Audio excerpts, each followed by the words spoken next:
ধর্মঘটে সামিল হলো আসানসোলের রেশন ডিলাররা। আজ তারা একগুচ্ছ দাবি নিয়ে ধর্মঘটের ডাক দেয়। দেশ জুড়ে রেশন ধর্মঘট, আর এতে সামিল আসানসোলের রেশন ডিলাররা। রেশন ডিলারদের একগুচ্ছ দাবি দেওয়া নিয়ে এই ধর্মঘটের ডাক। আজকে রেশনের ডিলাররা একত্রিত হয়ে আসানসোলের রবীন্দ্র ভবনের সামনে জমায়েত করেন। আসানসোলের রবীন্দ্র ভবনের সামনে থেকে ভগৎ সিং মোড় পর্যন্ত রাজ্য সরকারের খাদ্য ও সরবরাহ বিভাগের দপ্তরের কাছে মিছিল করে। মিনিমাম একটা 50,000 টাকা গ্যারান্টি। আর দ্বিতীয় দাবি আছে, আমাদের যে শর্টেজ হয় সেটা 1 কেজি করা উচিত, যেটা 200 গ্রাম আমরা পাই।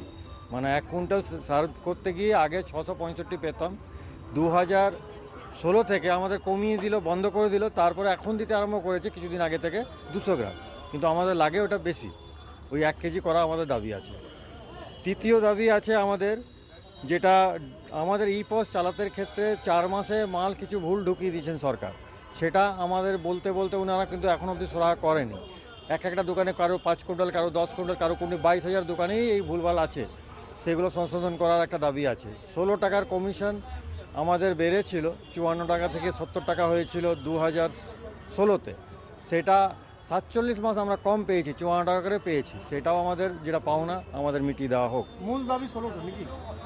মূল দাবি 11টা আছে আমাদের। আচ্ছা, আরও আমাদের যেটা ভাইবেল করার জন্য, মানে আমরা সেন্ট্রাল গভর্নমেন্টকেও এই দাবিগুলো জানিয়েছি, যেটা সেন্ট্রাল গভর্নমেন্ট। কোন কোন জায়গা থেকে আপনারা এই ধর্মঘটে সামিল হয়েছে?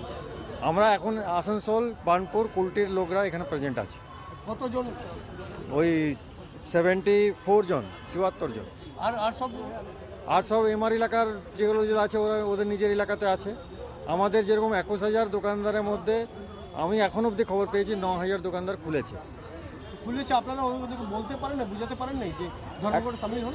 না, ওরাও বুঝেছে, কিন্তু এখন কোনো কারণে সামিল হয়নি। আমাদের 3-4টা সংগঠন আছে, তারা হয়তো কোনো কারণে এখন সামিল হয়নি। দরকার ওদেরও পড়বে, ওরাও সামিল হবে।